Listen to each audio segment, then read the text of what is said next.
Terus kalau bisa sholawat munjiat ini itu juga dibaca setelah menunaikan sholat hajat gitu agar. Halo semuanya, jangan lupa untuk subscribe, like, nyalakan notification, and share ke semua teman kalian. Allahumma sholli ala sayyidina Muhammadin tibil qulubi wa dawaiha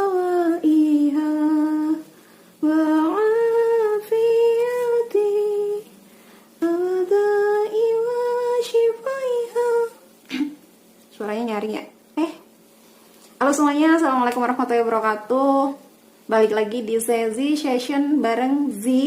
Kali ini di channel Zizoza mau ngingetin lagi ada beberapa segmen, 2 segmen di antara yang paling rajin aku upload adalah segmen keajaiban sholawat. Di situ aku ada cerita tentang sholawat, berkah-berkah sholawat yang aku alamin, keajaiban-keajaiban sholawat yang udah aku dapetin, udah aku alamin. Kemudian ada juga cerita dari teman-teman tentang membaca sholawat, dan ada juga segmen, kalau kata yang lain sih masalah percintaan, padahal ini lebih ke aku ngajak ke teman-teman biar kita lebih bijak aja dalam menghadapi perasaan kita, kayak gitu sih.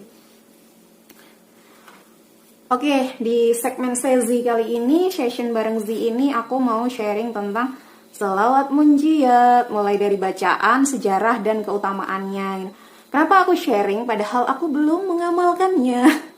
Ini adalah salah satu kayak booster gitu loh teman-teman. Jadi kalau misalnya aku pengen ngamalin apa, aku belum bisa. Kalau aku share itu biasanya aku kadang sungkan. Jadi aku mau nggak mau harus ngelakuin.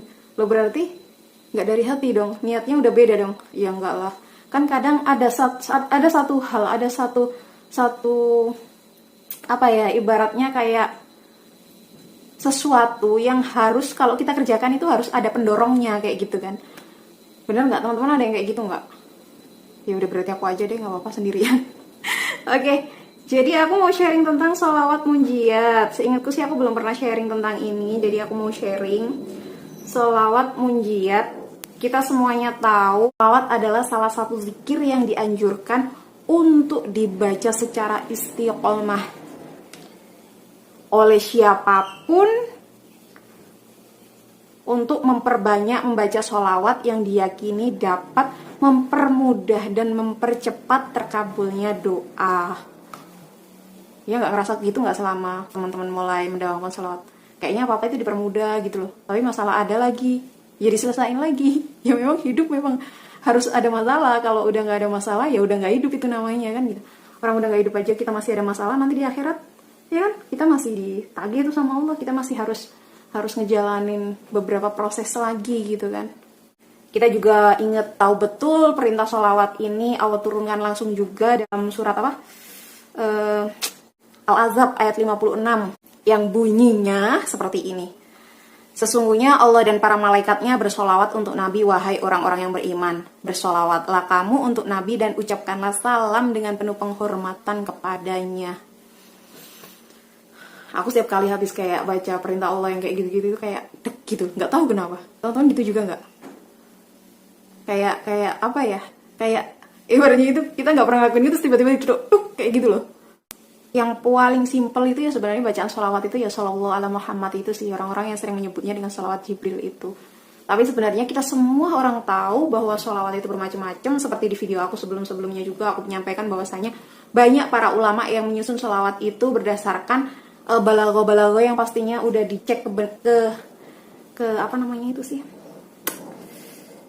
kebenarannya, perangkaian kata-katanya itu merupakan, dan itu merupakan doa. Nggak mungkin beliau-beliau bikinnya asal-asalan. Itu udah pasti disusun berdasarkan doa. Kalau misalnya contohnya aja yang kemarin sempat di-share sama salah satu dosen di Unisla itu, yang sholawat irfan yang dibuat oleh pendiri Unisla itu juga kan historinya ada. Kalau memang sholawatnya itu untuk kayak pendidikan, untuk kemaslahatan, untuk kemakrifatan kampus tersebut, lembaga pendidikan tersebut, ya disusunnya itu dengan doa-doa, dengan balago yang doanya ke arahnya ke situ kan, kurang lebih kayak gitu. Kali ini aku mau ngebahas tentang sholawat, bacaan sholawat lain, yakni sholawat munjiat. Teman-teman pasti pernah denger kan sholawat itu kan, ya tadi juga di awal udah tak sebutin ya. Oke, sholawat munjiat ini bacaannya bakal aku taruh linknya di description nanti. Teman-teman bisa coba cek. Sholawat ini itu biasanya dibaca sama yai aku waktu di pesantren itu pas lagi doa habis jamaah gitu. Terus yai aku itu biasanya doanya itu habis doa di belakangnya itu dikasih sholawat ini. Allahumma sholli ala sayyidina Muhammadin wa ala ali sayyidina Muhammadin sholatan tunjina biha min jami'il ahwali wal afat wa taqdilana biha min jami'al hajat wa tutahhiruna biha min jami'is syai'at wa tarfa'una biha indaka ala darajat wa tuballighuna biha aqsal ghayat min jami'il khairati fil hayati wa ba'dal mamat. Ya artinya, ya Allah limpahkanlah rahmat kepada junjungan kami Nabi Muhammad yang dengan sholawat itu engkau akan menyelamatkan kami dari semua keadaan yang menakutkan, dari semua cobaan. Dengan sholawat itu engkau akan mengabulkan hajat kami. Dengan sholawat itu engkau akan menyucikan kami dari segala keburukan. Dengan sholawat itu engkau akan mengangkat kami ke derajat paling tinggi. Dengan sholawat itu pula engkau akan menyampaikan kami kepada tujuan yang paling sempurna dalam semua kebaikan ketika hidup dan setelah mati. Doa sebagus ini, sholawat sebagus ini, kalau kita itu benar-benar bisa menghayatinya, kita tahu artinya, terus oke lah, kita mungkin nggak bisa berbahasa Arab, anggaplah gitu, tapi kita baca artinya, terus kita memahami artinya, setiap kali baca di kerenteknya hati itu kayak tertanam kata-kata itu, udah kayak diolah otomatis kayak gitu. Itu berarti teman-teman udah mulai warid loh. Seperti di pembahasan aku sholat Fatih sebelumnya kan ada tentang warid tuh. Lah, kalau teman-teman masih merasa ragu karena itu dianggap bid'ah, sholat bid'ah dan lain sebagainya, karena itu buatan orang, yang mana orang tersebut ada ulama adalah pewaris para nabi, ketika beliau nulis pelafalannya itu pun pasti didampingi atau dilakukan pas nulisnya itu loh. Pas nulisnya itu pasti beliau sambil riyadhah gitu. Pasti beliau itu sambil entah puasa, entah habis sholat malam nulisnya. Jadi nggak mungkin beliau itu bikin sholawat asal-asal, kan ngegas aku jadinya kan. Kita semuanya tahu sholawat munjiat itu artinya adalah sholawat penyelamat. Dan kronologi terciptanya sholawat munjiat ini adalah bahwasanya orang arif yang bermimpi bertemu dengan Rasulullah tersebut adalah Syekh As-Sholih Musa Ad-Dorir. Referensinya disampaikan sebagai berikut. Kepadaku bahwa beliau mengendarai perahu lalu berkata, badai yang dikenal dengan sebutan Aqlabiyah menyerang kami, sangat sedikit orang yang selamat dari tenggelam sebab badai tersebut. Jadi badai yang disebut Aqlabiyah itu biasanya badai yang sering banget menelan korban gitu kan. Banyak banget orang yang menghadapi badai tersebut itu harus tenggelam dan meninggal gitu kan. Manusia berteriak karena khawatir akan tenggelam. Lalu aku diserang rasa kantuk hingga akhirnya aku tertidur. Dalam mimpi aku melihat Nabi Muhammad SAW. Lalu beliau bersabda, katakan pada penumpang perahu agar mereka membaca sholawat berikut.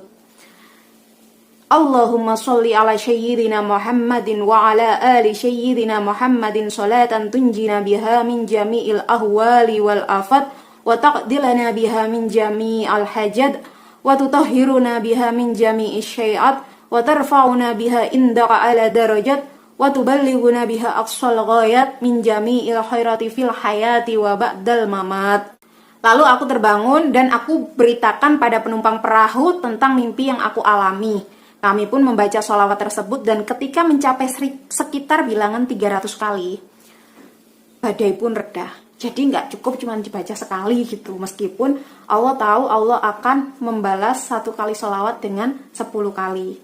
Tapi kita juga nggak tahu badai itu kekuatannya seberapa besar, bencana itu kekuatannya seberapa besar, sehingga Allah pun menyeimbangkan kekuatan antara badainya itu dengan, kalau ibaratnya kekuatan Allah itu sangat besar ya, kita baca sholawat sekali sama dengan 10 kali kebaikan dari Allah, itu kan berarti udah sangat bagus sekali. Kalau kita baca ini ya, dalam kisah ini baca sampai 300 kali kemudian baru takluk ke Allah si badainya ini, dengan izin Allah langsung takluk kayak gitu. Itu artinya kita pun butuh waktu ketika doa kita belum diijabah sama Allah. Mungkin Allah pengen kita untuk ngedawamin sholawat lebih banyak lagi, seperti itu. Sholawat ini biasa dilafalkan pada awalan bacaan doa-doa, khususnya pada saat bacaan doa tahlil masyhur, susah banget sih gue bacanya. Masyhur sekali bahwa doa yang diawali dengan membaca sholawat munjiat ini akan cepat terkabulkan, tentu atas izin Allah Subhanahu wa Ta'ala. Jadi kalau misalnya teman-teman misalnya dalam kesusahan, atau kalau misalnya bolehlah dalam perjalanan kemana agar kita selamat, kita baca itu aja. Kayak contohnya misalnya ini bentar lagi kan mau lebaran, tapi nggak boleh mudik, deng. Biasanya kan kalau lebaran kan teman-teman kan mudik perjalanan jauh, entah dari Bandung ke Surabaya, atau dari Bandung ke Jakarta, atau dari Jakarta ke Surabaya, dan lain sebagainya, kurang lebih. Pokoknya pasti kan keluar kota, perjalanannya lumayan jauh, yang bikin lelah, bikin ngantuk. Dan supaya kita tetap terjaga, sebelumnya kita baca aja sholawat munjiat ini, agar kita bisa diselamatkan oleh Allah dalam keadaan apapun. Maksudnya dalam keadaan apapun ini gimana? Kita selamat sampai tujuan, ataupun jika terjadi sesuatu yang itu demi kebaikan kita, Allah tetap menjadikannya adalah sesuatu yang terbaik. Kurang lebih kayak gitu. Terus kalau bisa sholawat munjiat ini itu juga dibaca setelah menunaikan sholat hajat gitu, agar harapannya yang diinginkan itu segera terpenuhi. Kalau aku tadi bilang kan doa itu dibaca sama yai aku di akhir wirid gitu kan. Di akhir wirid apa di akhir doa sih aku tadi ngomongnya? Agak lupa. Jadi kurang lebih kayak gitu. Pokoknya setiap habis jamaah biasanya yai aku waktu aku di pesantren itu baca doanya disertai dengan sholawat munjiat ini. Oke teman-teman, jadi sampai di sini dulu sharing aku tentang sholawat munjiat. Kalau teman-teman mau ngamalkan sholawat munjiat ini boleh juga untuk lebih jelasnya tanya ke ustadz-ustadznya atau yai-yai yang dikenal kayak gitu kan. Jadi biar lebih merasa yakin kayak gitu loh. Karena beberapa kali sempat ada teman-teman yang mungkin kayak bertanya kalau ijazah nggak langsung dari yainya kayak gimana, kayak mungkin di pembahasan aku sebelum-sebelumnya kayak gitu. Itu sih tergantung dari keyakinan kita sebenarnya. Kalau misalnya yai itu udah mengijazahkan itu ke orang-orang dan itu boleh disebarkan, terus kita dapat, ya kenapa nggak kita amalkan kayak gitu. Lagi-lagi kembali ke bagaimana Allah adalah bagaimana perasaan kamu. Kalau kita yakin dengan sholawat itu Allah bakal ngabulin doa kita, dengan sholawat itu Allah bakal mempermudah segala urusan kita, ya kenapa enggak gitu. Imanmu berasal dari hatimu. Kalau kamu meyakini Allah seyakin itu, ya insya Allah semuanya akan baik-baik aja. Meskipun untuk saat seperti ini kita ngerasa nggak baik-baik aja, itu nggak apa-apa. Sampai di sini dulu sharing aku hari ini. Semoga bermanfaat buat teman-teman. Jangan lupa untuk subscribe channel ini, terus like dan komen, juga sharing ke semua media sosial yang kalian punya. Sampai ketemu di video aku berikutnya. Bye. Assalamualaikum warahmatullahi wabarakatuh.